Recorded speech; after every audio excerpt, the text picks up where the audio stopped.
Une Assemblée nationale peut changer un pays ou le figer pour 5 ans. Bonsoir à toutes et à tous, bienvenue dans le débat politique. Samedi dernier, l'Assemblée nationale ivoirienne a tourné une page sans prévenir. Patrick Achi, ancien Premier ministre, ancien pilier de l'exécutif, devient le chef du législatif. Un virage politique inattendu à l'heure où le pays attend toujours son nouveau Premier ministre. Un choix qui bouscule les calculs, interroge les équilibres et pose deux questions centrales. Quelle orientation pour la législature 2026-2030? Et Patrick Achi à la tête de l'Assemblée, est-ce une nouvelle architecture du pouvoir en Côte d'Ivoire? Débat, loi, pouvoir de contrôle, proximité avec les populations. Ce soir, nous allons décrypter, questionner, confronter sans langue de bois. Mes invités sont Landry Couillot, analyste politique, juriste. Bonsoir Landry. Bonsoir. Bienvenue sur notre plateau. Merci et bonne année à toi. Merci beaucoup. Très belle année à vous aussi. Docteur Kamenan Arthur Yoboué, sociologue du politique. C'est cela? C'est ça. Bonsoir Arthur, docteur. Bonsoir, monsieur. Bienvenue sur notre plateau. Merci. Et puis nous avons un éminent journaliste avec nous, Awakili Alafé. Bonsoir Alafé. Bonsoir. Bienvenue sur notre plateau. Merci. Et un autre journaliste, vous serez deux ce soir. Nous aurons avec nous Saint-Claver Roula, qui est aussi journaliste, qui va nous rejoindre dans le courant donc, de cette émission. On va entrer tout de suite dans le vif du sujet avec ce reportage que nous propose Davis Oyo. L'ancien Premier ministre Jérôme Patrick Achi, élu président de l'Assemblée nationale du Côte d'Ivoire pour la législature 2026-2030. Il succède ainsi à Adama Bictogo en poste depuis juin 2022. Face à Lazare Yao, candidat du PDC-RDA, Patrick Achi obtient 215 voix, soit 84,98%, contre 36 voix, soit 14,23%. Une victoire sans surprise, voire un plébiscite, avec un hémicycle dominé par le parti au pouvoir. Jérôme Patrick Achi devient le 4e président de l'Assemblée nationale depuis l'accession au pouvoir du président Alassane Ouattara. Le nouveau patron de l'hémicycle s'engage à présider l'institution parlementaire dans un esprit d'ouverture et de rassemblement. Patrick Achi plaide également pour une législature placée sous le sceau du dialogue et de la responsabilité partagée. Il invite par ailleurs les députés à faire vivre une Assemblée nationale respectueuse des convictions et des sensibilités, capable d'incarner une Côte d'Ivoire solidaire, ambitieuse et rayonnante. 24 heures après son élection, ce lundi 19 janvier, Jérôme Patrick Achi a ouvert la première session ordinaire de l'exercice 2026. Le nouveau président de la Chambre basse du Parlement ivoirien a encore réitéré sa volonté de placer la stabilité institutionnelle au cœur de l'action parlementaire et de faire du Parlement un acteur central du développement de la Côte d'Ivoire. 84,98%. Alors, Alafé ou Akili, ce vote massif est-il un vote d'adhésion ou on va dire plutôt de discipline politique? Discipline politique, mais aussi adhésion. La discipline n'a pas été imposée, elle a été sollicitée, elle a été demandée, elle a été suscitée et elle est obtenue. Et l'obtention de cette discipline-là vaut adhésion jusqu'à nouvel ordre, jusqu'à preuve du contraire. Et le contraire pourrait arriver à quel moment? Non, le contraire, c'est que il y a des témoignages pour dire qu'on a été discipliné, mais ce n'est pas une adhésion. Voilà, donc il faut que peut-être les 215 députés disent nous avons été disciplinés. On va dire les 197, c'est à eux que la consigne oui, voilà, donné. donc c'est-à-dire qu'au-delà de la discipline, pour les 196 en fait, parce que le RHDP a eu 197, mais dans les 2 annulations, il y a une victoire à RHDP. Donc ça fait un député en moins. Et ces 196 qui sont dans la discipline et l'adhésion. À côté, il y a 19 qui ne sont pas officiellement RHDP pour eux. Ce n'est même pas la discipline, c'est l'adhésion. Ce qui renforce le caractère d'adhésion de cette élection-là. Patrick Achi, à la tête de l'Assemblée nationale, choix de continuité ou une simple rupture politique? Une rupture ne saurait être simple. bien au contraire. Elle serait une réaction du détenteur de pouvoir ou de ceux qui gouvernent face à une première offre qui n'aurait pas forcément marché ou qui n'est plus compatible avec les ambitions et les projections. Et c'est en cela qu'il est important de porter la réflexion sur la formulation même de l'intitulé de l'émission, quant à savoir si il serait opportun de faire de la cession au perchoir de l'ex-premier ministre, M. Patrick Hachi, un virage. Parce que qu'est-ce que c'est qu'un virage? Un virage, c'est le mouvement d'un véhicule qui change d'itinéraire, qui tourne en vue de pouvoir changer d'itinéraire. C'est aussi la courbure du tracé d'une route. Or, un virage comporte en lui-même des risques, le manque de visibilité et la possibilité de collision. C'est pourquoi est-ce que dans le code de la route, lorsque vous avez un virage en face de vous, il y a un panneau qui vous signale la présence d'un virage et la nécessité pour vous de pouvoir ralentir. Or, il est important de faire remarquer que le président de la République, son Excellence Alassane Ouattara, a pour lui cette qualité managériale de se projeter, de planification. Et si nous regardons très bien sa démarche, il n'y a pas de virage en tant que tel, il y a une réalité qui est celle de pouvoir organiser sa vision, se projeter et à chaque temps, c'est-à-dire à chaque mandat, avoir les hommes et les femmes aux places qui conviennent afin de pouvoir mettre en œuvre son offre de gouvernance. Il n'y a donc pas de virage, il n'y a donc pas de rupture, il y a juste une continuité dans une démarche d'accélération du processus de transformation de la Côte d'Ivoire. Et cette continuité n'aurait-elle pas pu se faire avec le président Adama Bictogo? Chaque collaborateur du président de la République a pour lui un profil qui lui est particulier. Au titre de la gouvernance Alassane Ouattara, nous sommes au 4e président de l'Assemblée nationale. Chacun ayant pour lui et à son actif un profil, des forces, des faiblesses, des atouts.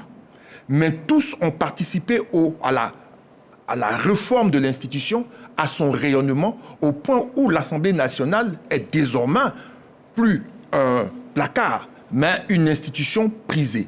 Sur les quatre, Landry Couillot, il y en a 2 qui en sont partis par la force des choses. Bien sûr. Et aujourd'hui, avec Adama Bictogo, qui était dans une certaine ascension connue, les populations, elles, de façon légitime, se disaient que la continuité allait se faire avec lui. Mais alors, il faut qu'elles commencent à comprendre et à connaître leur président de la République qui, pour lui, pense que tous ses collaborateurs peuvent servir à tous les postes pour peu que dans sa démarche et dans sa stratégie, il puisse correspondre à l'objectif qu'il se fixe.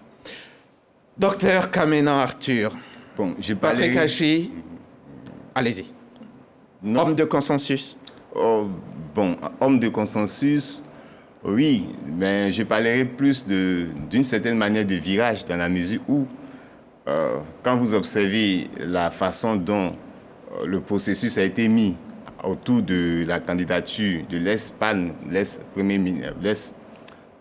de l'Assemblée nationale, il a été voté à l'unanimité, majoritairement, que ce soit de l'opposition, que ce soit du parti au pouvoir. Donc, à partir de ce moment-là, la légitimité était déjà acquise et au regard de sa capacité aussi à mobiliser au sein des populations étant maire également de Yopougon, une commune populaire, il montait en puissance. Ça, c'était visible. Et virage dans la mesure où le nouveau président a été le premier ministre. Donc, Pendant que Dr Kamenan a la parole, on va permettre à Saint-Claver-Oula de faire son entrée dans ce studio. Saint-Claver-Oula qui va venir prendre place. Allez-y, docteur Arthur. Donc, je soulignais que pendant que le nouveau premier ministre, il avait sa statue de l'exécutif, c'était vraiment pas attendu. Mais nous connaissons quand même les enjeux stratégiques du président. C'est pourquoi, d'une certaine manière, il y a un virage dans la mesure où on ne s'attendait pas à un exécutif qui allait à gérer le pouvoir législatif. Mais en termes de continuité, nous observons que le président de la République, il a cette vision d'élaborer. Et quand vous observez cette démarche, tout se fait selon un programme qui se déploie au fur et à mesure. Donc souvent, ça surprend ceux qui n'observent pas ces manières de faire de façon pratique. C'est cela. Alors, que révèle ce choix Wakili Alafe sur les rapports de force au sommet de l'État? Non, je ne pense pas que ce soit lié à des rapports de force au sommet de l'État. C'est lié de mon point de vue, aux options, aux options du moment selon la vision du chef de l'État. Dans tous les cas, on analysait tout à l'heure pour savoir s'il y a rupture. Moi, je pense que, comme il a dit, il n'y a pas de rupture en réalité.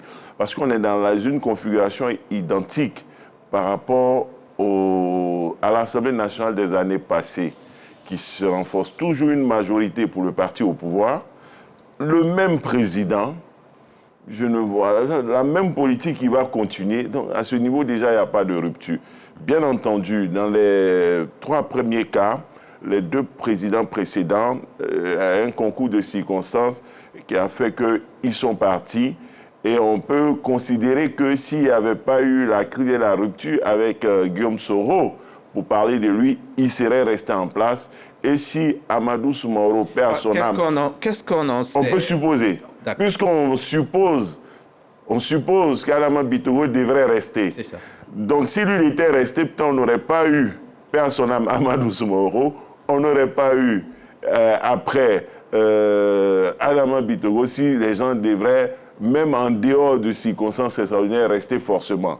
Et n'oublions pas que si le Premier ministre Achille Patrick, l'ex-Premier ministre Achille Patrick n'avait pas cessé d'être Premier ministre, aujourd'hui il ne serait pas panne.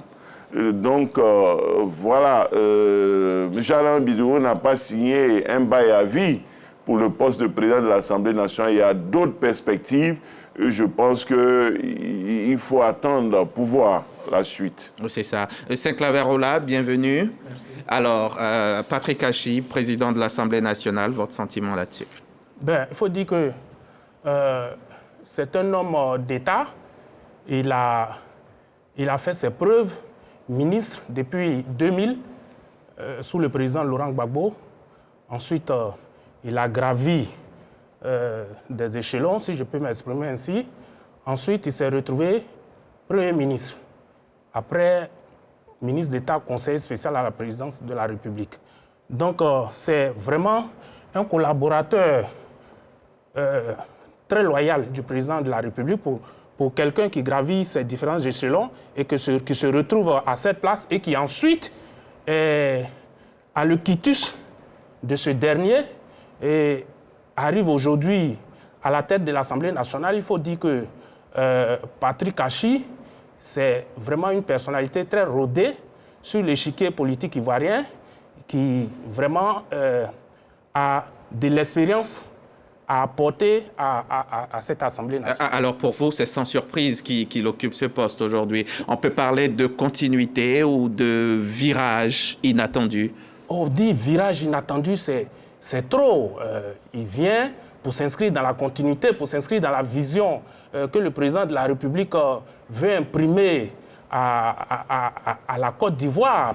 C'est vrai que quand on parle de séparation de pouvoir, on parle de pouvoir exécutif avec le président Alassane Ouattara, pouvoir législatif avec lui, qui devient la 3e personnalité de l'État.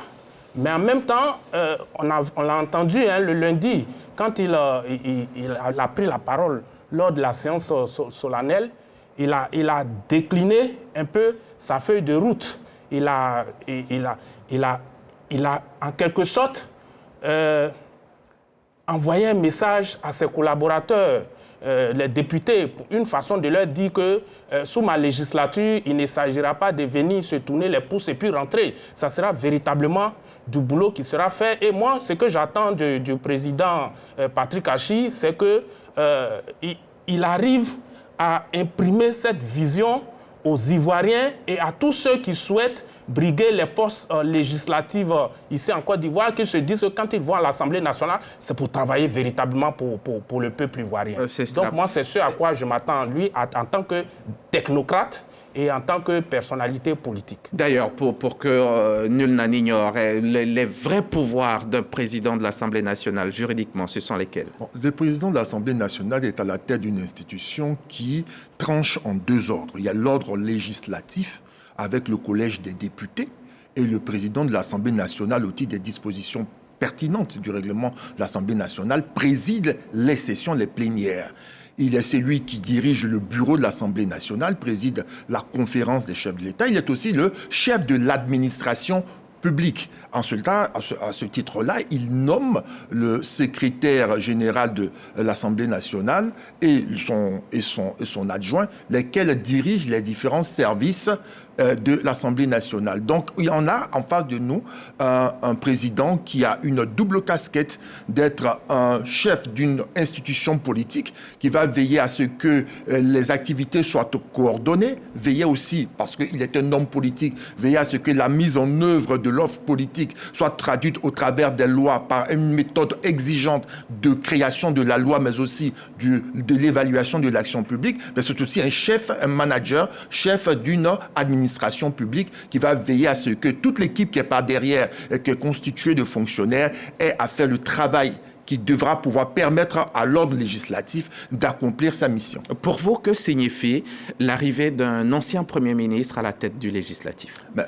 Vous avez pour lui, et dans son discours d'orientation, il n'a pas manqué de pouvoir consacrer un paragraphe à cela. Il dit ceci, il dit « J'ai eu l'opportunité de pouvoir servir la Côte d'Ivoire aux côtés du président Alassane Ouattara en tant que ministre, en tant que Premier ministre, en tant que secrétaire général de la présidence de la République. » Et il considère que loin que cela soit présenté comme étant une faveur ou une récompense, mais c'est une responsabilité. La responsabilité qui consiste à pouvoir mettre en œuvre tout l'acquis cumulé, généré auprès du président de la République dans le cadre exécutif, afin de pouvoir donner à cette Assemblée nationale-là plus d'exigences, surtout en matière, pas seulement en matière législative, mais en matière de contrôle de l'action gouvernementale et de l'évaluation des politiques publiques, car c'est bien là que les Ivoiriens attendent notre Assemblée nationale comme étant un instrument de contrôle de l'exécutif. Docteur Kamena, comment l'opinion perçoit ce choix que beaucoup jugent inattendu? Deux choses. D'abord, il faut noter la carrure même, la statue de la personne. Monsieur Patrick Achi, quand vous l'écoutez, vous observez son parcours, c'est quelqu'un qui est ancré dans la politique ivoirienne depuis Félix Houphouët-Boigny, depuis Bédié, depuis Laurent Gbagbo, depuis tous les gouvernements. Donc c'est quelqu'un qui est connu du visage des Ivoiriens.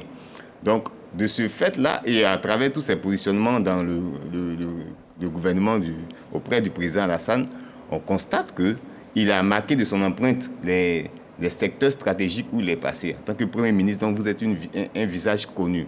Donc à ce niveau, en termes de sentiments, j'observe que il n'est pas un personnage inconnu. Il fait le consensus. Il n'est pas une personnalité qui suscite la crainte au niveau de la compréhension de l'opinion nationale. Il ne suscite pas la crainte, il ne suscite pas, je dirais pas, l'inquiétude à partir du moment où on ne sait pas. À partir de son expérience, on peut prévoir ses actions, on peut se dire qu'en tant que technocrate, il aura la capacité d'élaborer et de faire respecter la ligne directrice qui est par rapport à son mandat. Mais l'une des choses que j'ai appréciées dans son discours, il y a la notion de vivre ensemble, de renforcer le vivre ensemble. Et c'est là qui a attiré mon attention dans son discours de la section plénière. Il a signifié différents points, mais la notion de vivre ensemble me rappelle le processus de construction d'une nation. Parce que lorsque nous parlons de la nation, il y a deux dimensions, la dimension objective et puis la dimension subjective. Dans cette dimension subjective qui est le vouloir vivre ensemble, si vous observez bien, il a été élu à 84,98%. Or, en tant que législateur, donc on regarde qu'au score du RHDP, il y a eu un taux de participation au niveau des législatives précédentes de 32%. Donc si 32%, ça signifie que dans la marge électorale, la population électorale, il y avait près de 60% qui n'a pas participé à l'élection.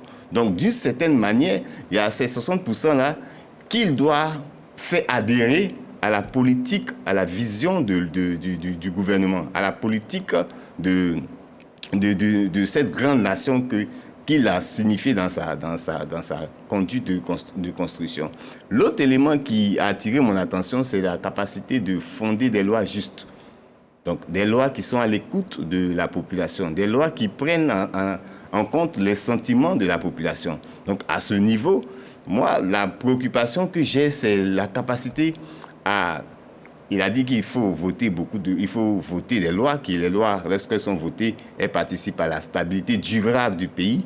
Mais la préoccupation que j'ai, c'est la capacité à faire appliquer ces lois et à faire comprendre ces lois au quotidien. Parce que si vous sortez aujourd'hui et que vous questionnez le citoyen lambda, vous allez vous rendre compte qu'il y a beaucoup de choses qui sont données, mais qui ne sont pas à l'appréciation. Vous avez donc l'impression qu'il y a beaucoup de lois qui sont votées, qui ne sont pas comprises et qui donnent le sentiment, qui renforcent le sentiment qu'il y a des choses qui sont faites, mais qui n'arrangeraient pas.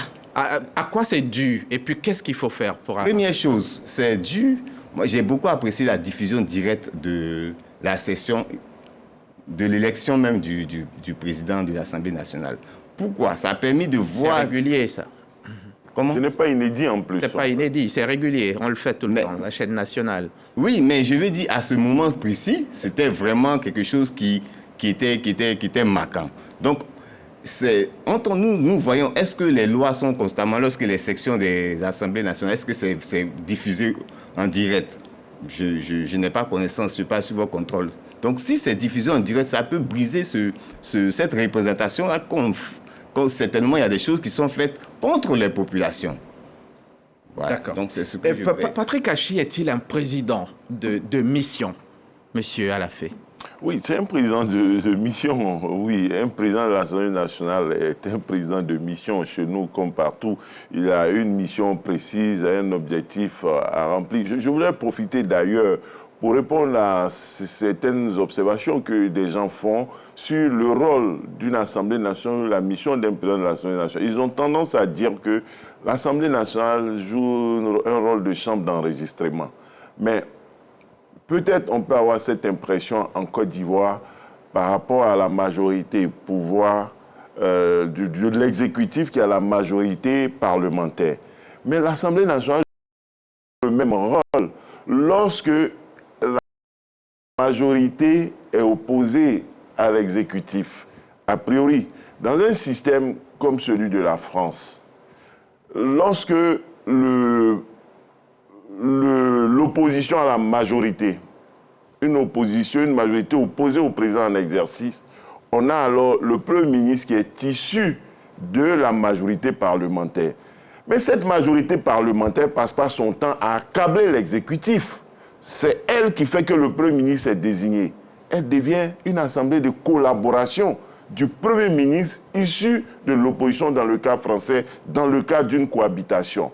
Donc, les gens ont tendance, quand ce n'est pas le cas, c'est tout à fait normal. Dans un système comme la France, si le président de la République a la majorité, c'est tout à fait normal que sa majorité travaille avec lui, s'entende avec lui. D'autant plus que s'il n'a pas la majorité, l'opposition va s'opposer à lui avec un Premier ministre et c'est ce Premier ministre-là que cette majorité d'opposition va soutenir. Donc, il est important d'expliquer cela pour que les populations n'aient pas le sentiment que des députés élus pour soutenir un programme le fassent, n'aient pas le sentiment qu'ils sont en train de trahir une mission ou un serment, étant entendu que les lois qui sont prises le sont de bonne foi et les députés n'ont pas le souci, la volonté de prendre des lois contre les intérêts des populations. Il s'interroge peut-être de façon légitime, M. Alafé, parce qu'un Parlement dirigé par un ancien bras droit du président peut-il véritablement, selon eux, d'après leur jugement,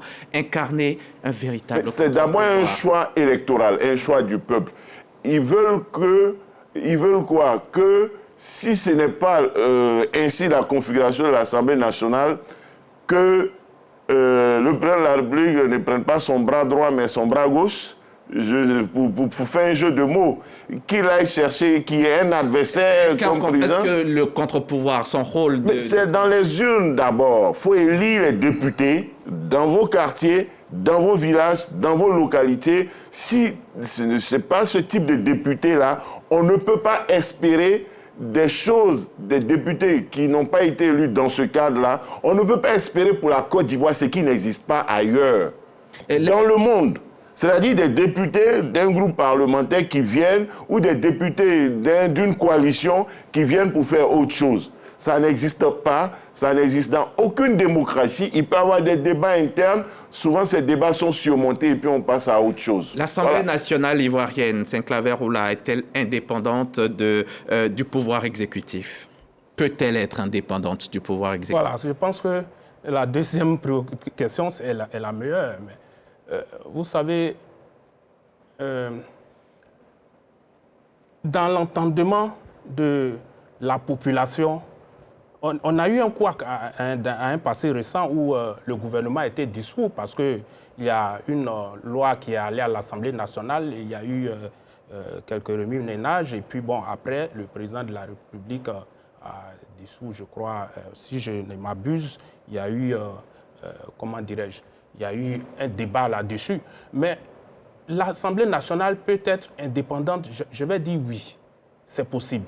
Vous voyez, quand on parle d'indépendance, cela ne veut pas dire qu'il faut s'opposer pour s'opposer à tout ce qui vient du gouvernement comme loi. C'est-à-dire qu'il faut essayer de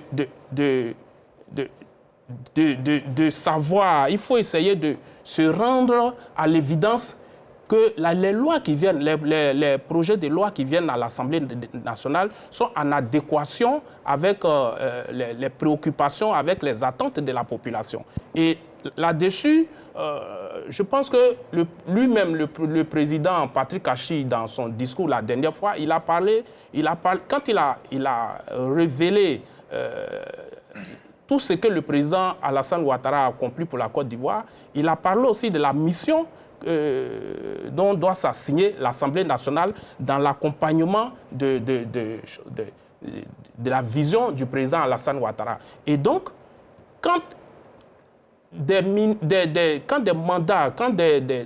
ministres viennent à l'Assemblée nationale, il peut y avoir des choses à reprocher. Et d'ailleurs, c'est le cas. Hein. On a vu des débats qui ont eu lieu à l'Assemblée nationale concernant les différentes projets des ministres. Il y a eu débat là-dessus et il y a eu des réorientations qui ont été faites. Et c'est de cela qu'il s'agit. Il ne s'agit pas de venir et de s'arc-bouter sur... L'Assemblée nationale ne doit pas être, comment dirais-je, un lieu de revendication syndicale. Vous voyez, mais il faudrait que ce soit un lieu de débat et un lieu de débat démocratique où des intellectuels ou des représentants, d'ailleurs c'est pourquoi on souhaite que les députés soient en contact régulier avec leur population et qu'ils ne restent pas uniquement à l'Assemblée nationale, qu'ils ne se préoccupent pas de tout ce qui touche à leur population. Justement, est-ce que le citoyen ivoirien se reconnaît aujourd'hui dans son Assemblée nationale? Hamza, la première des choses à faire préciser, pour la bonne compréhension de tout, c'est que depuis 1960, la Côte d'Ivoire a fait le choix très clair d'un régime présidentiel. Et dans le régime présidentiel, la séparation des pouvoirs est stricte. Cela veut dire quoi concrètement? Cela veut dire qu'entre le pouvoir législatif et le pouvoir exécutif, il n'y a pas d'action réciproque. Autant le législatif ne peut pas censurer le gouvernement, autant le président de la République ne peut pas faire tomber ou dissoudre l'Assemblée nationale. Ça, c'est l'ordre juridique et constitutionnel ivoirien. Seconde chose, est-ce qu'une Assemblée nationale peut être indépendante? Évidemment, oui. Indépendante dans sa réflexion, indépendante dans sa capacité à pouvoir interroger le gouvernement. Les dispositions pertinentes de la Constitution ivoirienne énumèrent les attributions des députés. Quand on parle donc d'une Assemblée nationale indépendante, cela se conjugue à l'individu élu en tant que député. Il n'est pas dit les attributions de l'Assemblée nationale. Il a plutôt formulé les attributions du député. Ça veut dire, je termine. Ce qui veut dire quoi au titre de ces attributions? Il y a le vote de la loi, n'est-ce pas? Il y a la représentation nationale, mais il y a le contrôle de l'action gouvernementale et l'évaluation des politiques publiques.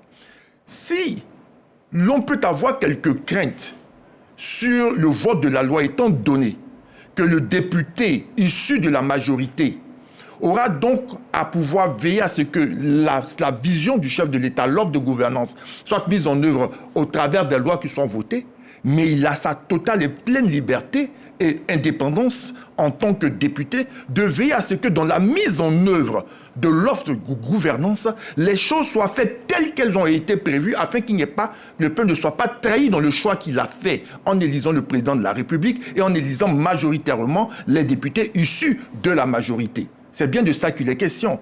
Donc, lorsque vous lisez le discours du président Patrick Kachi, il est insistant sur ces aspects-là, relatifs à l'évaluation. Il parle d'évaluation exigeante. Et lui, il a la posture qui va avec, il a l'expérience qui va avec, parce que ce qui serait évalué, c'est lui-même. Il a pendant plusieurs années travaillé à la mise en œuvre de la politique publique. Il sait comment est-ce qu'on monte un projet, il sait comment est-ce qu'on monte un budget. Alors, en tant que président de l'Assemblée nationale, vous ne viendrez pas lui vendre n'importe quoi. Il sait exactement de quoi est-ce qu'il est question.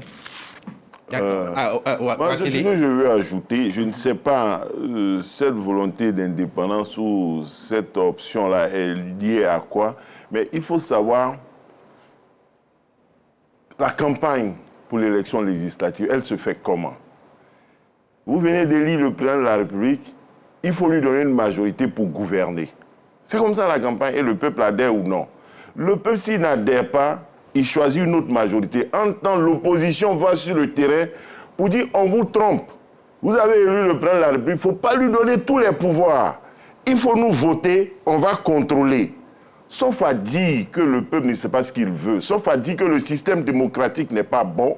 Quand le peuple a choisi là, il faut aller dans ce sens et puis travailler dans ce sens. Il ne faut pas attendre autre chose des députés. Ils sont allés en campagne pour dire élisez-moi, élisez-nous. On va aider le président à exécuter son programme. En face, il y a d'autres qui ont dit, ne faites pas ça, choisissez-nous. Parce que si vous les choisissez, vous allez leur donner tout le pouvoir, on ne pourra rien faire. Bon, lorsque le peuple a choisi, pourquoi vous voulez que les députés qui ont demandé d'être élus là, fassent le travail de ceux qui n'ont pas été élus? À un moment donné, il faut se dire la vérité, comme on n'a qu'à se dire la vérité.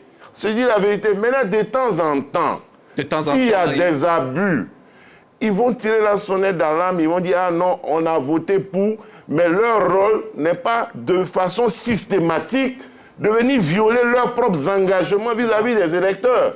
Il faut avoir des arguments pour dire le gouvernement est en train, ou bien le président de la République est en train de trahir son serment, il est en train de déconner, ce gouvernement ne travaille pas comme il faut. Mais là aussi, il y a des cadres de débat en interne dans les partis, dans les groupes parlementaires. Avant de partir sur la place publique, il y a des interactions qui sont possibles. Des députés peuvent rencontrer le président de la République, ils peuvent rencontrer des ministres, ils peuvent de façon discrète faire un certain nombre d'activités sans que ce soit forcément retransmis en direct. Sociologiquement, c'est l'arrivée de Patrick Kachi à ce poste. Qu'est-ce que ça symbolise, docteur Kamena? Ça symbolise, pour moi, quand j'observe l'ossature de... Surtout moi, je me réfère plus au projet de société du candidat qu'il a proposé, c'est-à-dire le président de la République. Et je note deux éléments. C'est pourquoi je reviens sur la notion de rupture en termes de visage, en termes de profil. Quand vous écoutez le porte-parole du RHDP qui, présentant le nouveau candidat à l'élection, c'est-à-dire M. Patrick Kachi, il souligne des éléments importants. Et parmi ces éléments, il note la compréhension à prendre en compte l'enjeu géostratégique que Patrick Kachi revêterait cette qualité-là, cette capacité à parler au nom de la Côte d'Ivoire, donc il est respecté à l'international. Donc il met cette dimension en évidence. Deuxième point, il met la compréhension de la ligne rouge, c'est-à-dire la capacité à démarquer le législateur de l'exécutif. Donc, il met ce profil-là en évidence pour montrer qu'il est construit socialement comme étant celui qui est habile à parler au nom de l'ensemble des Ivoiriens. L'ensemble des Ivoiriens au regard de son expérience à l'exécutif, l'ensemble des Ivoiriens au regard de la majorité qui le porte, c'est-à-dire la majorité présidentielle. Ceci dit, je souligne un fait qui me paraît assez... pas problématique, assez important, ce sont l'application des lois. Je reviens toujours sur cela. Parce que quand vous écoutez le citoyen lambda, beaucoup de lois sont votées. Beaucoup de lois sont votées, mais dans leur réalisation, dans leur opérationnalisation, je prends un cas très simple, avec la NES fiscale qui était de 18% qui avait été donnée, et avec la réaction sur les réseaux sociaux qui est revenue à 9%. Donc, souvent, imaginez-vous des denrées alimentaires qui... Donc, on augmente à 18%. Donc, le citoyen lambda se dit, mais attends, actuellement, le coût de la vie à un certain niveau. Et puis, on me demande encore de payer. Donc, ça traduit le sentiment que, certainement, il y a d'autres enjeux qui ne favoriseraient pas le citoyen lambda et qui favoriseraient une autre catégorie de population. Donc, tout cela, ça peut fragiliser, à mon avis, le leadership du futur, du prochain, du président. Il n'est pas le prochain. Il n'est pas prochain. Il est le président de l'Assemblée nationale. Du nouveau. Voilà, c'est le conseil. Selon vous, donc, est-ce que cette législature doit s'appesantir sur le fait de recréer un lien entre le citoyen et l'élu? Bien sûr, d'autant plus que quand j'ai écouté le discours il a dit qu'il faut que cette législature soit à l'écoute des populations. Parce qu'il a compris, j'ai souligné dans mon discours, qu'il y a 32% des participants aux législatures. Donc ça signifie qu'il y a près de 60% qui n'ont pas participé. Peu importe les mobiles qui sont avancés, ces personnes n'ont pas participé. Donc ces personnes, en ne participant pas, certainement ne sont pas d'accord, mais qui... D'accord avec quoi? Bon, quelles sont les conditions qui les ont empêchés de participer en allant voter? C'est ce que je veux prendre comme exemple. Le vote est libre en Côte d'Ivoire. Voilà, il n'y a pas d'empêchement, mais elles sont pas ces personnes. C'est un choix.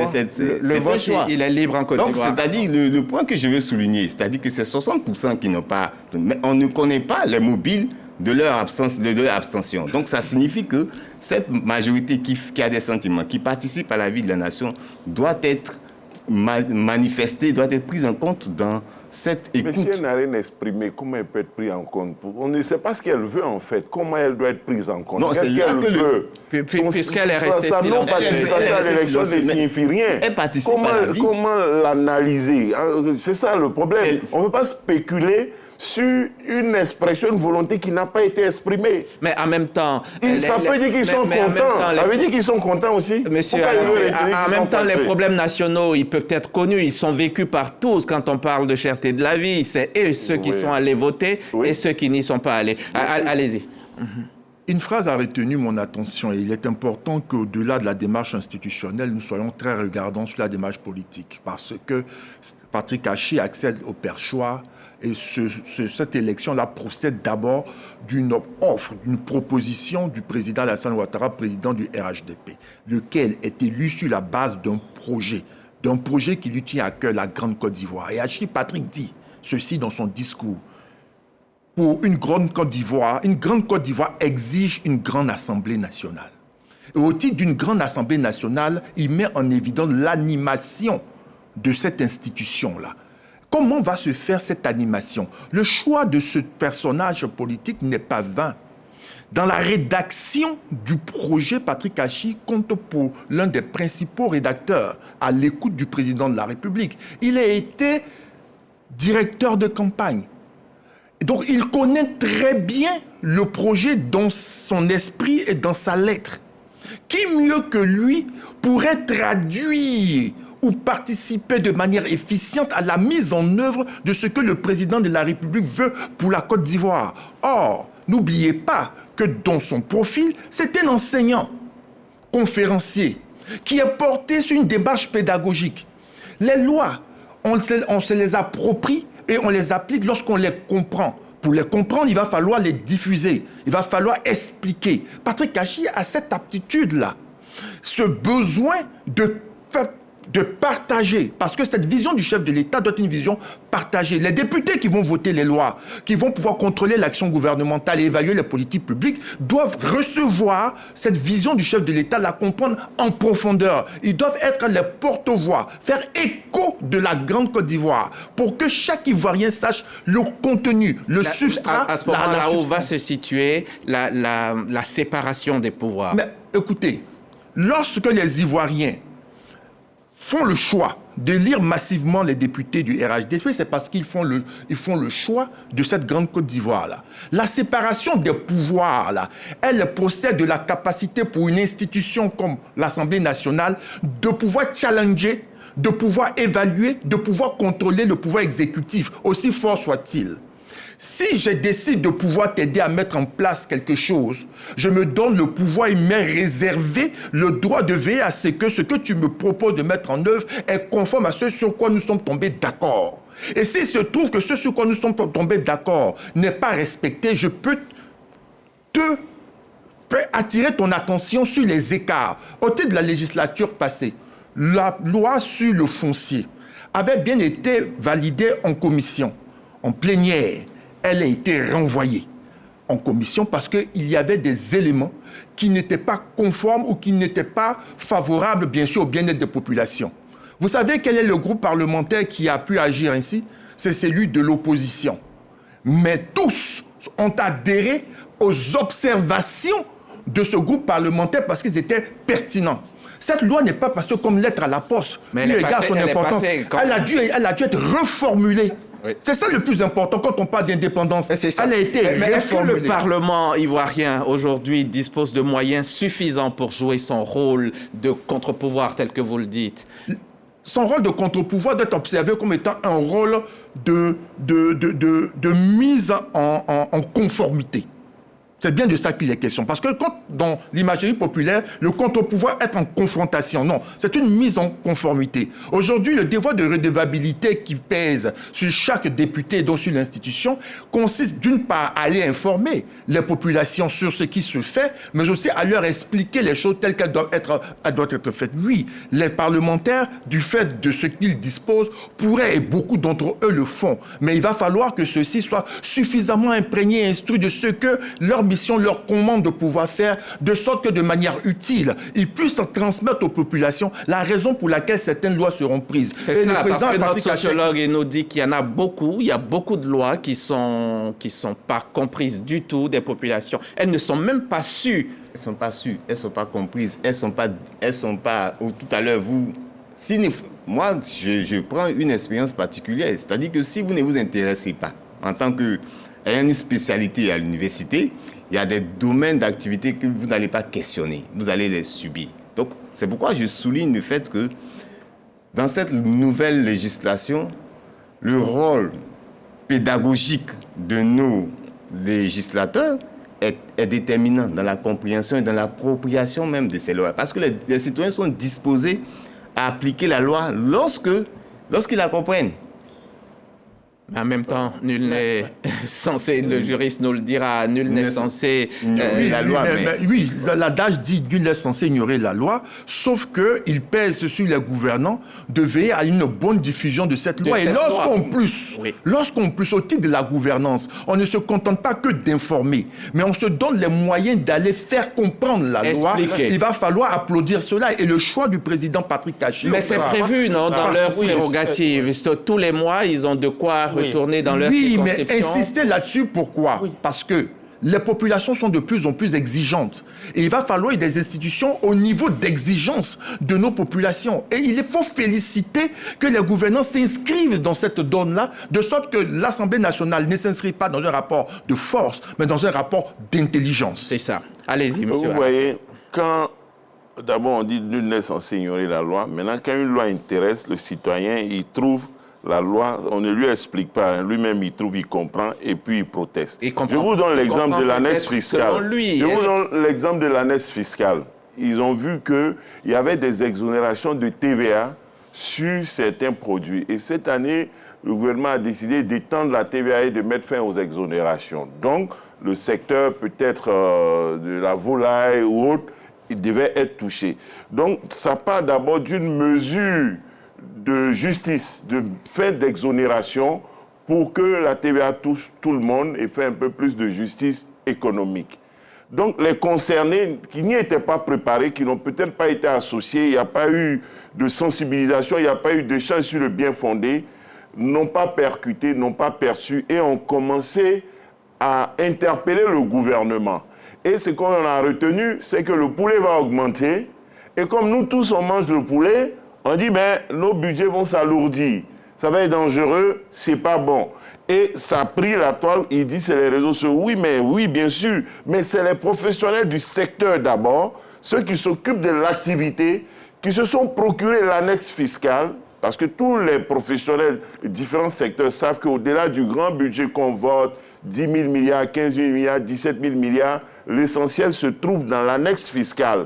Donc, les gens avisés, chaque fois, en chaque fin d'année, prennent l'annexe fiscale, ils lisent, ils décortiquent, et souvent même c'est 0,1 ou 2%, et quelquefois, on a vu la Confédération générale des grandes entreprises qui a fait des lectures, qui a discuté avec la Direction générale des impôts pour obtenir des réponses ou des ajustements. Donc cette année, il y a eu cette protestation, le gouvernement en a tenu compte. Ça veut dire que la population, les usagers, savent que quelque chose les intéresse ou trouver. C'est qui, on en reparlera, n'empêche pas l'Assemblée nationale et éventuellement les pouvoirs publics de faire leur travail de vulgarisation et de sensibilisation sur les lois. Et d'explication de ces lois-là. Allez-y, Saint-Claver. Vous le disiez tantôt, il y a des moyens qui existent qu'on remet aux députés pour faire la restitution des lois qui se votent à l'Assemblée nationale. Je pense qu'à ce niveau-là, il faut que cette législature, notamment les députés, trouvent un mécanisme de contrôle. C'est-à-dire pour savoir si effectivement les moyens qui sont mis à disposition des députés sont utilisés à bon escient. Est-ce que ces moyens-là, les députés les utilisent pour aller dans leurs différentes circonscriptions pour parler aux populations, leur expliquer les lois qu'ils viennent de voter à l'Assemblée nationale. Et donc, je pense qu'il faudrait que le président Patrick Achi et ses collaborateurs réfléchissent. Ils réfléchissent s'il faut exiger un rapport d'activité de chaque député, par exemple. Ça, c'est un exemple. Il y a des moyens spécifiques qu'on leur donne. Oui, il y a des moyens qui sont donnés, je crois. Des moyens financiers spécifiques. Oui, 500 000 francs qui est donné chaque mois, je crois. Non, de ce genre. Bon, donc, je pense que même si ce n'est vraiment pas le cas, les députés sont votés pour représenter les populations. Donc, il ne faudrait pas qu'ils se coupent des populations, qu'ils votent des lois qui ne sont pas connues sur le terrain. Il faut trouver les moyens de savoir si exactement ces députés-là sont en contact avec les populations. Au regard, allez-y. Non, je voudrais dire simplement ceci, c'est que le règlement de l'Assemblée nationale, lorsqu'on le lit, fait ressortir qu'il est attendu du député et qu'il puisse avoir pour lui et manifester certaines valeurs de responsabilité, d'exemplarité et d'exigence collective. Au titre de la responsabilité, on attend de nos députés que dans la prise de parole, dans les actes qu'ils posent, ils puissent agir conformément à la loi, étant donné qu'eux-mêmes votent la loi. Au titre de l'exemplarité, on attend aussi d'eux qu'ils puissent faire acte de redevabilité vis-à-vis des populations, qu'ils aient les moyens ou pas. C'est en connaissance de cause qu'ils ont décidé de devenir députés. Et donc, ils ne vont pas attendre d'avoir plus de moyens que d'aller vers les populations qui les ont élus, étant donné que même lorsqu'ils portent la représentation nationale, ils sont plutôt portés sur les circonscriptions desquelles ils ont été élus. Il va falloir bien qu'ils puissent agir dans ce sens-là. Et je peux vous dire... Mais en même temps, M. Couillou, vous êtes en train de leur demander de prendre leur salaire pour y aller, pour le faire. C'est cela, implicitement, que vous demandez? Mais quand ils ont décidé de devenir il faut bien députés, qu'ils vivent aussi. Écoutez. Allah n'étant pas obligé, eux non plus. Personne n'a obligé qui que ce soit à se présenter. Mais en même temps, il y a des règles dans l'Assemblée nationale. Je termine. Ils savaient, au moins, c'est le minimum, ils savaient exactement les moyens qui étaient mis à leur disposition et les charges qu'ils devaient pouvoir supporter dans l'exercice de leurs fonctions. Personne n'a obligé qui que ce soit à devenir député ou à présenter sa candidature. Si les populations vous ont fait confiance et qu'elles attendent de vous d'être le député que vous avez promis être, il va falloir qu'en plus de voter la loi, en plus de pouvoir contrôler l'action gouvernementale et évaluer les politiques publiques, il va falloir avoir ce devoir de redevabilité. Et même lorsqu'on évalue les politiques publiques, ce n'est pas un contrôle sur pièce. Encore que le contrôle sur pièce serait insuffisant. L'évaluation de politiques publiques emporte un contrôle sur place. Et pour le contrôle sur place, il va falloir que vous déplaciez. Il va falloir aller dans sa circonscription que de voir est-ce qu'au titre du développement ou de l'étendue du réseau routier, il en arrive dans ma région, étant donné que j'ai voté la loi de finances et qu'au titre de la loi de finances, il est prévu que dans cette circonscription, dans cette région, dans cette commune-là, il y a un tel kilométrage de route qui devait être construit. C'est bien de ça qu'il est question. Oui, donc il n'y a pas de budget qui est mis à leur disposition. Je dis bien que qu'il y ait ou pas, ils peuvent le préciser. On peut les interroger. La mission du député, quand ils ont décidé d'être députés, là, au titre des choses écrites et des choses non écrites, on attend d'un devoir de redevabilité, ils assument ça. Non, en fait, ce que je voudrais dire, tout à l'heure, j'ai bien rappelé qu'il y a un pécule qui est mis à leur disposition pour qu'ils aillent faire la restitution des travaux à l'Assemblée nationale. Mais en même temps, je pense qu'il ne faut pas vraiment demander trop aux députés. Parce que quand vous élisez un député, ça dit vous le mettez en mission. Et on peut considérer que sur le coup, il devient salarié. Vous lui donnez du boulot à faire. Maintenant, comme il y a un pécule qui est mis à la disposition, on peut demander aux députés tout logiquement de venir faire la restitution des travaux. Mais quand par exemple, vous dites qu'il y ait, comment dirais-je, un pécule, qu'il n'y ait pas de pécule, et quand notre confrère a posé la question, vous avez dit que, en fait, sur le coup, on n'a pas besoin que le député il ait un budget pour revenir vérifier tout ce qui se fait. Mais ça tomberait sous le sens, excusez-moi, mais ça tomberait sous le sens qu'on leur propose cela comme étant une sorte de gentillesse. Comme si c'est une faculté. Ils pourraient ou ne pas le faire. Ah non! Le sens, être député, le mot mais étymologiquement parlant, être le représentant du peuple. Comment pouvez-vous représenter quelqu'un si vous n'êtes pas en capacité en tant que mandataire de revenir vers lui pour lui faire savoir le contenu de la commission que vous lui avez donnée? En plus, ça ne devient pas forcément une faculté, vu que c'est dans le règlement de l'Assemblée de retourner vers les populations. Justement, donc, je dis que ça s'impose. Et que l'on ait écrit ou pas, le sens même du mot dont ils sont investis de la fonction, leur impose cela. Donc, si vous avez décidé de devenir député, il va falloir que vous puissiez porter autant les avantages que les charges qui vont avec votre mission. Sinon, ça tomberait de sens que de dire on leur ça, ils ne pourraient pas le faire. Non, ils auront à le faire. Cela n'a pas été dit. Voyons aussi que le budget de l'Assemblée nationale, c'est un peu plus de 39 milliards. Pour cette année, compte 42. Peut-être une partie est partie peut-être au Sénat, donc c'est 39 milliards. Hein. Les besoins doivent être au-delà et je pense que le président Patrick Hachi et les députés d'abord dans leur ensemble sauront trouver peut-être les arguments. Voilà. C'est eux qui votent le budget par rapport à l'exécutif pour leur mission. Et comme ils ont 39 milliards. Et souvent, les gens se disent... Et puis, ce qu'il faut noter, c'est qu'avec le budget programme, les 39 milliards, c'est détaillé.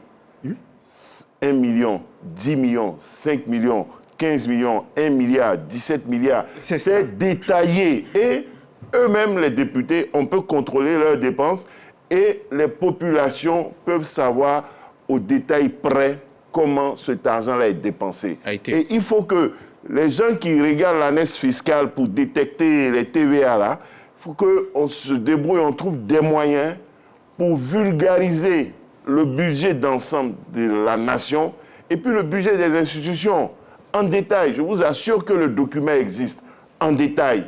Carburant, voyage, mission, achat de tablettes, habillement, tout. Peut-être quelqu'un même disait pour acheter un stylo, tout est détaillé. Il faut que on ne compte pas uniquement sur les députés pour contrôler le gouvernement, mais sur nous-mêmes, citoyens, journalistes, enseignants, chercheurs, chacun doit faire son travail. Au regard de tout ce qui a été dit, est-ce que cette Assemblée peut encore surprendre par des lois audacieuses? Elle n'a même pas besoin de surprendre son travail à elle.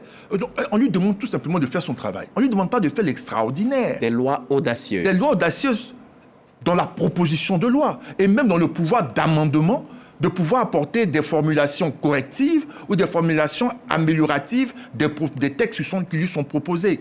Les Ivoiriens, le peuple de Côte d'Ivoire, attend de son institution législative qu'elle puisse accomplir ses missions pleinement.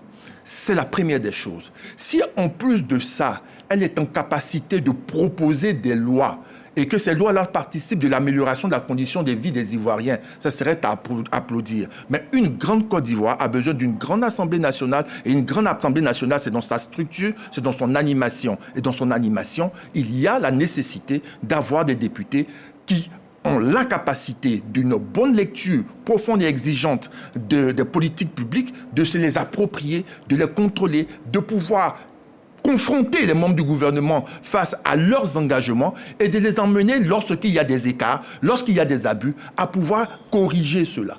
Mais c'est quoi une loi audacieuse Saint-Claver, oui, voilà. Moi, je pense que le décor que le président Patrick Achi a planté lors de son discours traduit aisément que nous devons nous attendre à des lois audacieuses pour parler comme vous. C'est quoi une loi audacieuse? Il a parlé de rupture. Il a dit au moment où s'ouvre cette législature... Une loi contre les cumuls comme ça?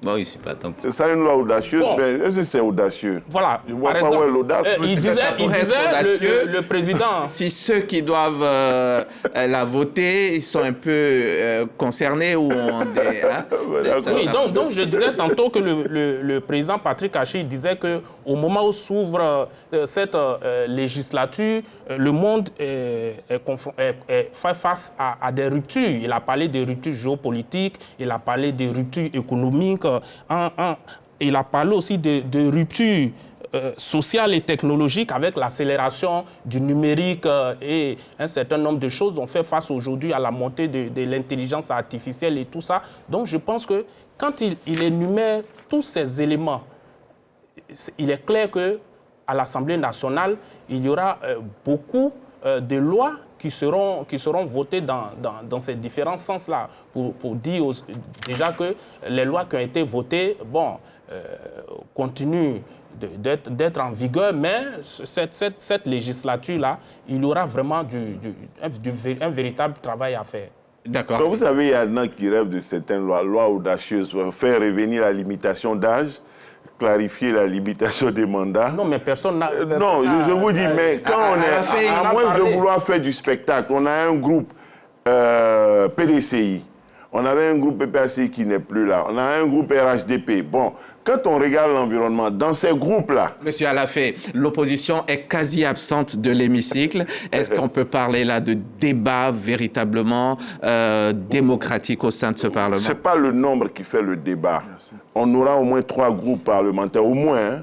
On a dans l'Assemblée sortante 3 groupes. Mais le vote qui est démocratique, qui sera... Vous avez vu, quand on dit débat, vous avez vu comment on a oublié, comment le PAN sortant, M. Adama Bittogo, a été élu. C'est d'ailleurs pour faire la rupture par rapport à cela que le PDC a officiellement présenté un candidat pour montrer qu'il y aura débat, pour montrer qu'ils ne vont pas continuer à faire une fois au passage et voter Achi Patrick cette fois-ci par rapport au vote qui avait été fait de façon unanime pour M. Bittogo. C'était libre. C'était aussi un vote d'adhésion. Mais après ça, il y a eu débat. Après ça, il y a eu des protestations. Après ça, les députés sont sortis de l'Assemblée nationale. Ils n'étaient pas nombreux. Donc, c'est le peuple qui a décidé, le peuple a voté. S'ils sont majoritaires, ils vont exercer la loi de leur majorité, même à une voix. Étant minoritaire, le débat se fait. La différence réside dans la décision. La différence réside dans la décision. Il n'est pas perdu. Comme il a dit, il a parlé du foncier, il a parlé d'autres choses. Alafé va terminer. Il a parlé du foncier, il a parlé d'autres choses. Il y a des discussions qui se font. Il n'est pas perdu d'avance. Il n'a pas été gagné, mais... pas d'avance. Si l'argument est pertinent, il peut être gagné. C'est ça. Au Saint-Claver. Oui, mais Hamza, moi, la question que je voudrais poser, est-ce parce qu'on fait partie de la même famille politique qu'en notre sein, il n'y aura pas de débat? Et des débats se font. Voilà. Donc, il ne faudrait pas dire... Alassane Ouattara l'avait précisé. Mais avant de venir sur la place publique, en interne, il y a forcément des débats pour s'accorder. C'est pour dire qu'à l'Assemblée nationale, il faut qu'il y ait débat. Oui. Il faudrait que chacun apporte de son expérience par rapport à une loi qui doit être votée. Si cette loi-là va dans l'intérêt de la population, ce n'est pas parce qu'on est au RHDP ensemble, nous sommes députés, que nous allons être une caisse de résonance. Oui, mais il y en a qui le disaient autrement. Il parlait de l'Assemblée nationale qui serait institutionnellement dépendante de l'exécutif.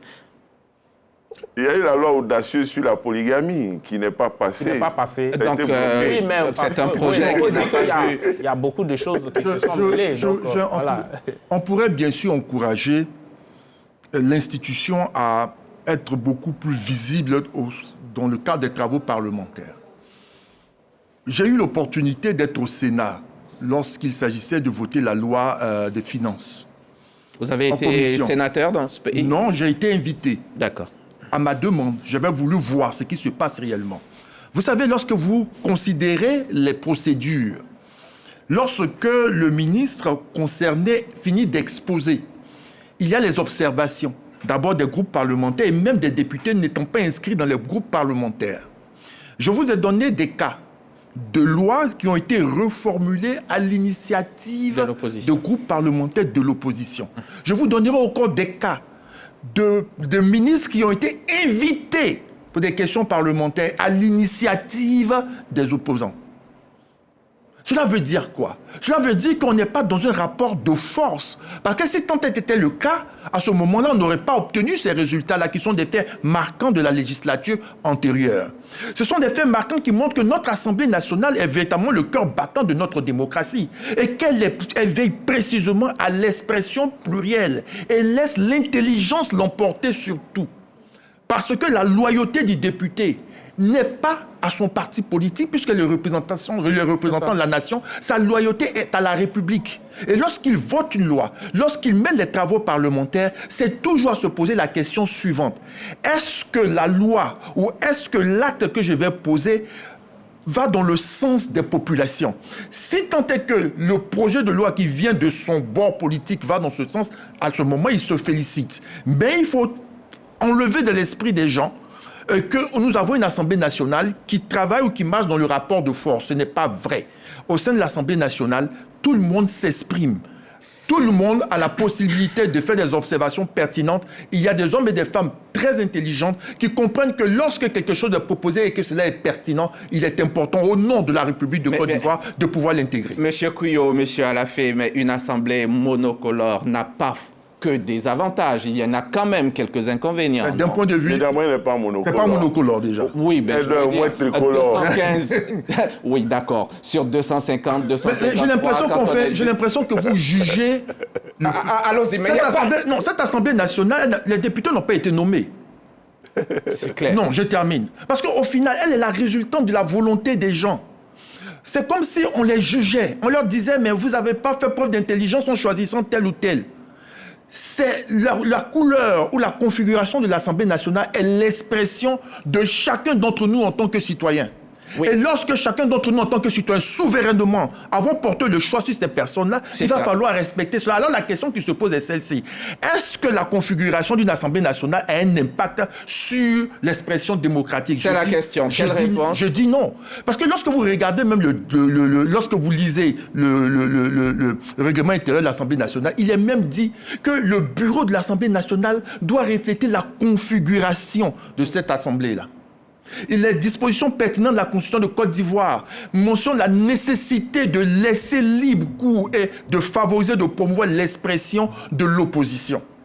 Cette Assemblée nationale, quelle que soit sa configuration, ne contrarie pas l'expression démocratique.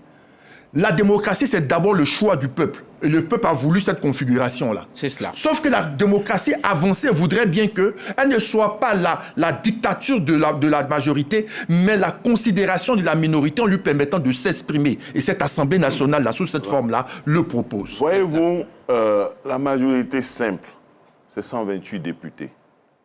Aujourd'hui, on se plaint parce que le RHDP à 196.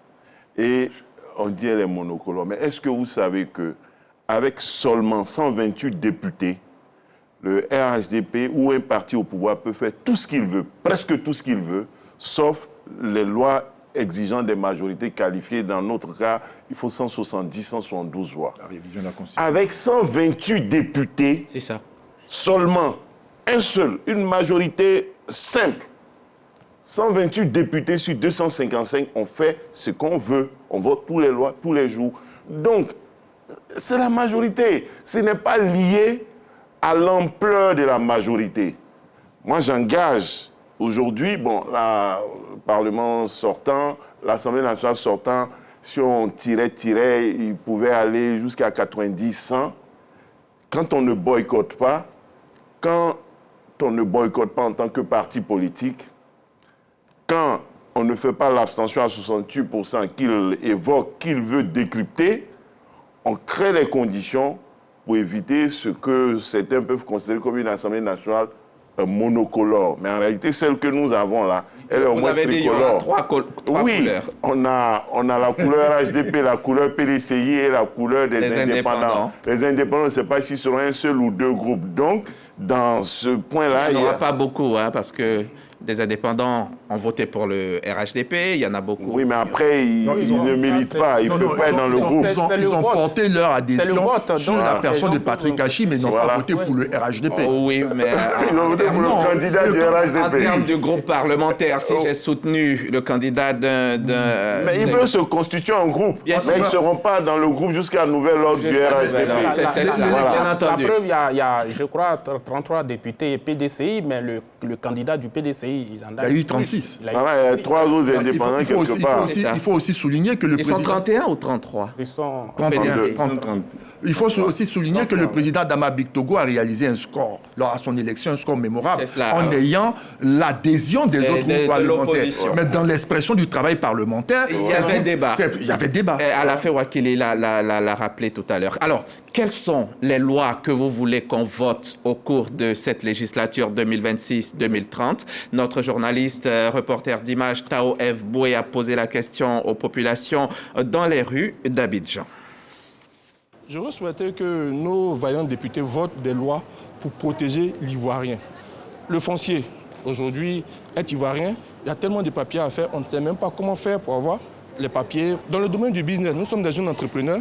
Souvent, c'est difficile de demander un prêt. Donc, j'aurais souhaité que les nouveaux députés songent à penser à la population. Moi, j'aimerais que les députés mettent en place des lois au niveau des producteurs café-cacao, parce que nous sommes les premiers. Donc, il ne faudrait pas que nos producteurs soient dans la disette, dans la pauvreté. Il faudrait que les députés essaient de mettre en place des lois qui permettent quand même de garantir l'emploi des jeunes.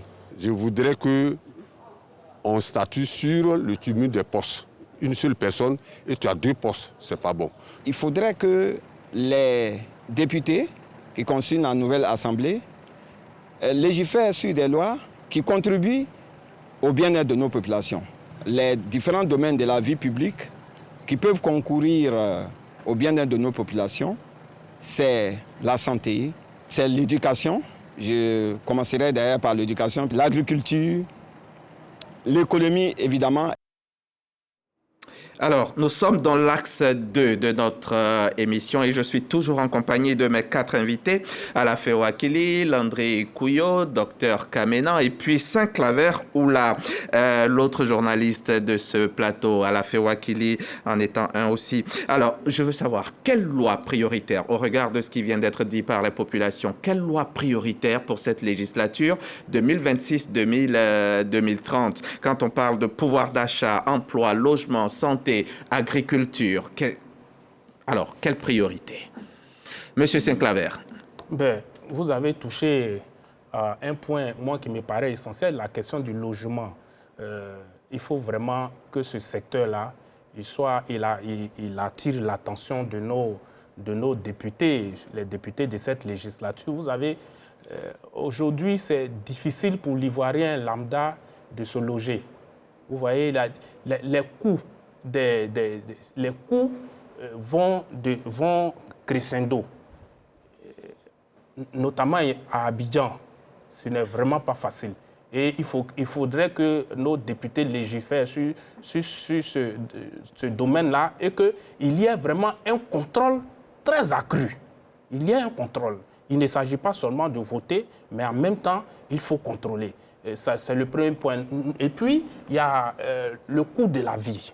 Il faut vraiment voter des lois qui vont dans le sens de la répression. Les députés ne doivent pas se contenter de voter, il faut qu'elles initient aussi des lois. Non? Oui, bien sûr. Bon, les députés initient des lois, c'est clair. Les députés, le gouvernement, il ne faut pas attendre seulement que ça vienne du gouvernement. Donc, il faut que les députés prennent des initiatives, comme vous l'avez dit, dans ce sens. Donc, la question du coût de la vie, il faut vraiment voter des lois et faire en sorte que l'Ivoirien puisse se nourrir, que l'Ivoirien puisse... Quelqu'un a parlé tout à l'heure de l'emploi. Il faut aussi voter une loi qui va dans ce sens-là et une loi aussi qui protège des jeunes entrepreneurs, des Ivoiriens qui veulent entreprendre. De par ma petite expérience que j'ai pu côtoyer un peu sur le terrain, ce n'est pas facile pour les jeunes qui sortent des grandes écoles de vouloir créer leurs propres entreprises et d'exercer librement. Ce n'est pas facile. Ils font face à beaucoup d'arnaques, de chantage, de corruption. Et certains même voient leurs dossiers rangés dans des tiroirs parce qu'on veut leur soutirer de l'argent. Il faudrait vraiment que cette législature-là réfléchisse à des lois qui puissent protéger ces jeunes entrepreneurs-là. Donc voilà, pour l'essentiel, quelqu'un a parlé d'éducation. Le système éducatif, notre système éducatif, il est très critiqué aujourd'hui dans l'opinion. Quelqu'un a parlé aussi de santé. Donc je pense qu'il faut chercher à initier des lois audacieuses. Peut-être c'est le mot qui gêne mon aîné à la fin, mais il veut juste comprendre ce qu'on met dans audacieux. Des lois audacieuses dans ce sens-là. En fait, moi, ce que je vois, c'est quelque chose d'inédit. Voilà. C'est ça. Monsieur Couillot. En ce qui me concerne, les lois que l'on pourrait souhaiter sont fonction des défis auxquels sera confronté l'État de Côte d'Ivoire. Il y a de véritables défis, et lesquels attirent ou appellent l'attention des Ivoiriens et exigent de nos gouvernants d'agir davantage et au mieux. La première des choses, c'est la gestion responsable des ressources de l'État, des deniers publics. C'est important. Et pour moi, la loi pénale doit pouvoir être beaucoup plus sévère sur tout acte qui consiste à des abus sur les ressources de l'État. Parce que la sanction ne paraît pas si importante que ça. Au point où on concède de pouvoir aller en prison, par exemple, ça ne va pas nous coûter énormément d'années par rapport aux gains que nous aurons à prendre par devers nous ce qui relève du trésor public, de l'argent des contribuables. Donc pour moi, la loi pénale pourrait connaître des modifications, accentuer la sanction à ce niveau-là. Et les délinquants financiers devaient être fichés. Parce que lorsque vous avez été convaincu de culpabilité pour des actes de cette nature-là, il va falloir que vous soyez connu comme tel et interdit de fonction de certaines activités. C'est important de pouvoir le préciser. Autre chose, c'est la question du pouvoir d'achat qui pourrait être traduit par celui de lutter contre la vie chère. Et l'un des moyens, ce n'est pas de servir la soupe populaire, c'est plutôt permettre à l'Ivoirien de contribuer à la création de la richesse nationale en vue d'en tirer parti. Et l'un des éléments a débuté avec la loi sur le contenu local. Qu'est-ce que c'est? C'est cette loi-là qui permet donc aux nationaux constitués en entreprise de se voir être déférés des contrats de sous-traitance pour des grands chantiers. La Côte d'Ivoire va accélérer le processus de l'aménagement de son territoire national afin de pouvoir réduire la fracture territoriale, les injustices territoriales.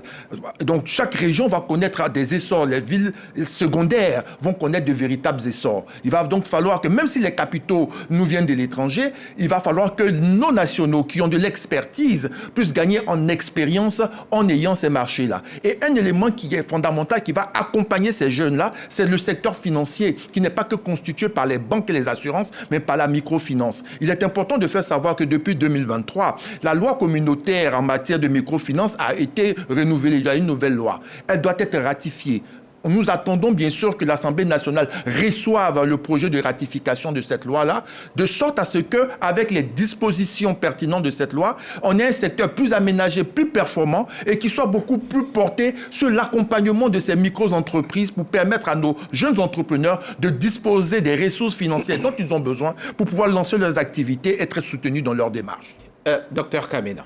Oui, moi, il y a deux choses qui, pour moi, sont prioritaires.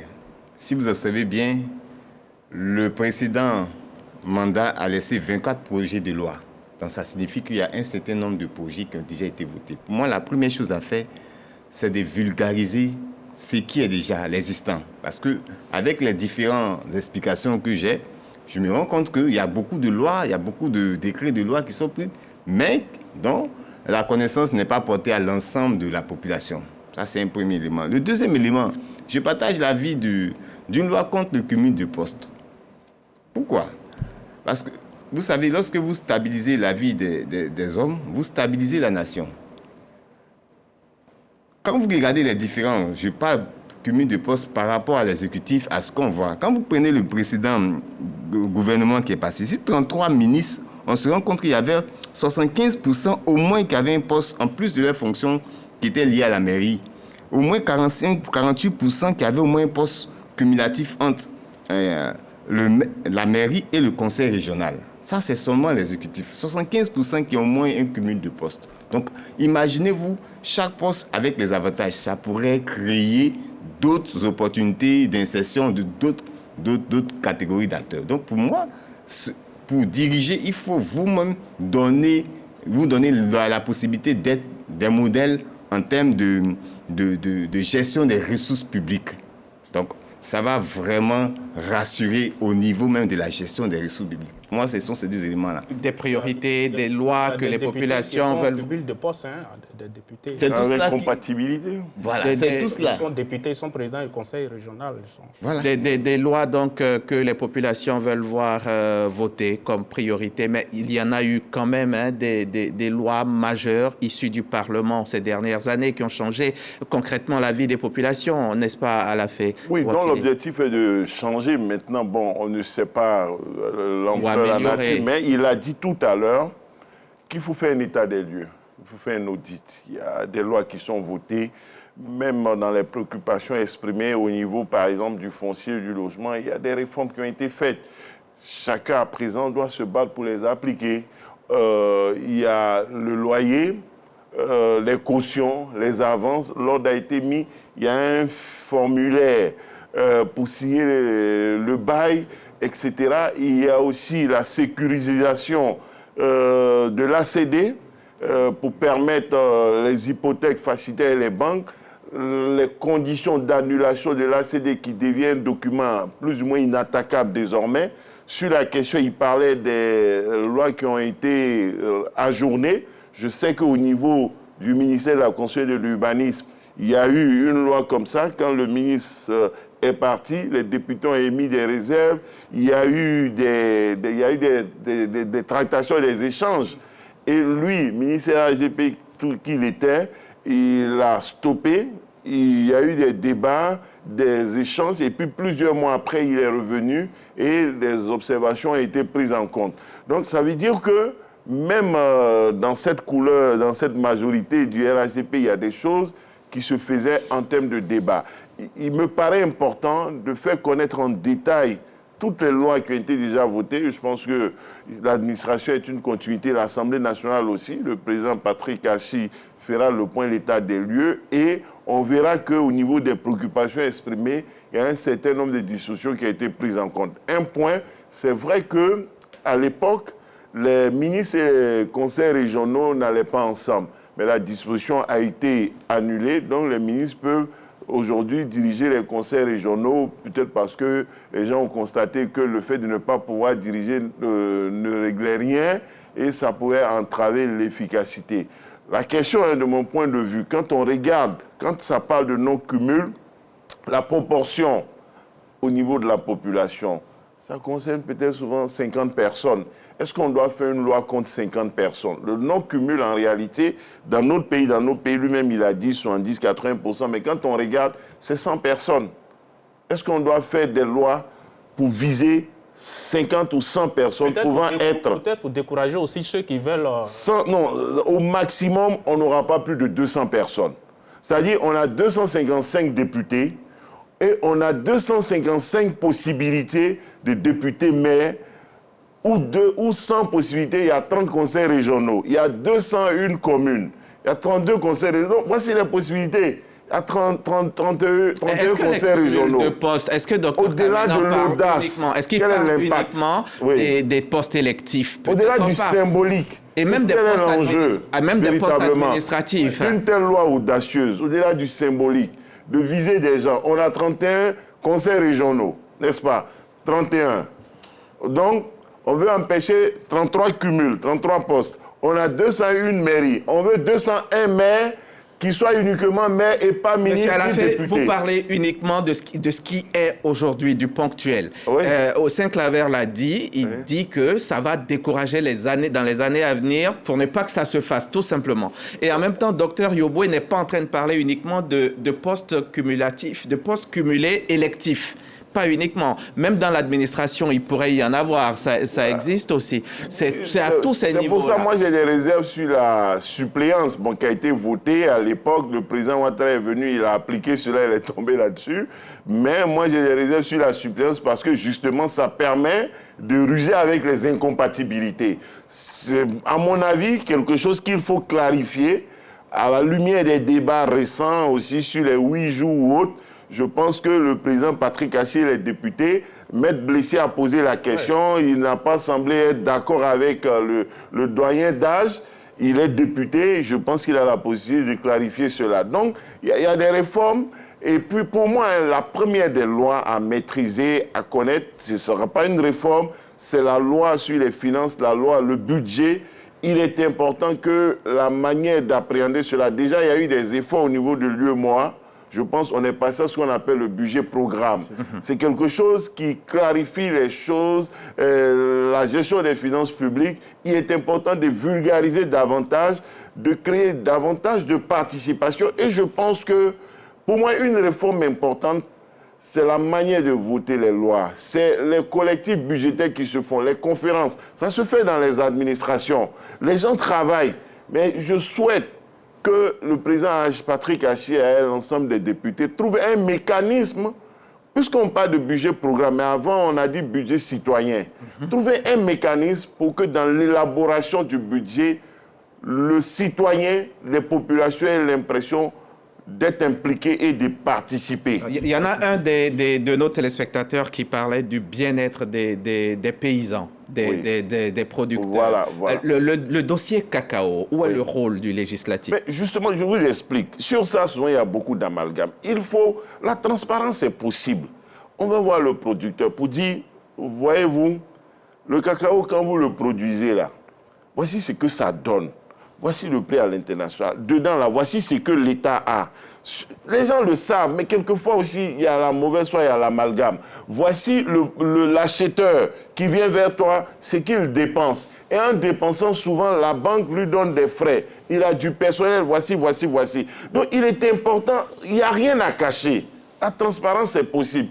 Il est important d'associer de plus en plus le producteur, les associations, les responsables qui font l'élevage, bétail ou autre, dans tous les secteurs d'activité, les fonctionnaires, de travailler, les gens du privé, d'associer, de trouver des opportunités, des occasions. Et je ne pense pas que ce soit uniquement le gouvernement qui peut le faire. Les députés ont cette capacité et je pense qu'en synergie, le président Patrick Haché, les groupes parlementaires, les commissions pourraient trouver un mécanisme en synergie avec l'exécutif pour favoriser cette manière d'appréhender le vote des lois, notamment du budget. D'accord. Il nous reste que 5 minutes pour terminer cette émission. Allez, en 30 secondes. Alors, je veux juste dire qu'il ne faudrait pas que les gens aient une vision étriquée de la démission de député. Ce n'est pas un voteur de loi. La mise en œuvre des politiques publiques, c'est aussi une attribution du député. L'Assemblée nationale a la possibilité d'inviter les ministres, donc les personnes en charge de certains dossiers, à venir expliquer, répondre. Je prends le cas de la vente de la fève de cacao, qui est un pilier de notre économie. Il serait tout à fait normal que, année après année, le ministre chargé de l'agriculture puisse se présenter à l'Assemblée nationale pour faire le point. Pour dire, voici, au titre de la campagne de cette période-là, voici les difficultés que nous avons connues, voici comment est-ce qu'on les a réglées, voici le niveau de satisfaction et autres, tout ça. Rien n'interdit cela, tout dépend de l'animation. Et lorsqu'on a une relation des échanges fluides entre le législatif et l'exécutif, tout est possible et cela contribue au débat démocratique et à l'instruction du citoyen. Et le choix du président Patrick Kachi, qui lui-même a été à un haut niveau de l'exécutif, peut aider à ce qu'il y ait cette fluidité-là et cette collaboration de sorte que notre Assemblée nationale soit le véritable cœur battant de notre démocratie où le contrôle citoyen au travers des députés peut être exercé. Vous parlez de l'exécutif, ça m'amène à vous poser cette question avant qu'on termine cette émission. Pourquoi la nomination du Premier ministre tarde-t-elle autant? Ou est-ce qu'on peut dire même qu'elle tarde? Parce que les populations, elles sont impatientes. Elles s'attendaient à ce que cela soit fait, on va dire quoi, aujourd'hui? À la Fewakili, vous êtes dans les secrets des dieux. Il priait que je ne lui pose pas la question. Non, je pense que, comme les gens disent, c'est une question d'heure. Il n'y a pas de problème particulier. On est dans les délais. C'est ça. On n'est pas encore forclos au délai. Le Premier ministre Robert Mambébegré pourrait-il être reconduit? Son bilan parle pour lui. Comme on le dit, sauf cas de force majeure, sauf cas de force majeure, on devrait avoir le Premier ministre Robert Begré reconduit. Sauf cas de force majeure ou une volonté du président de la République de sortir d'Ando. Le président de la République est toujours le maître. C'est lui, à tout instant, il peut...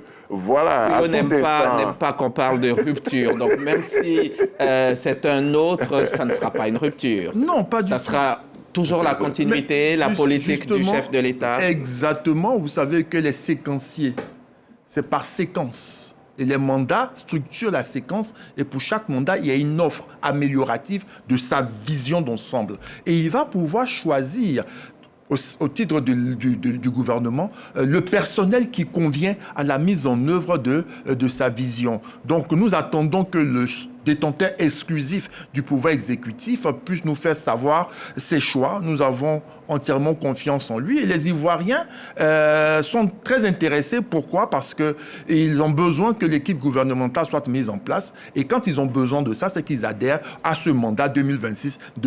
Le silence actuel sur ce sujet, Saint-Claver, est-ce que ce silence peut être considéré comme stratégique ou peut-être, comme d'autres sont en train de le penser, révélateur d'un soi-disant malaise?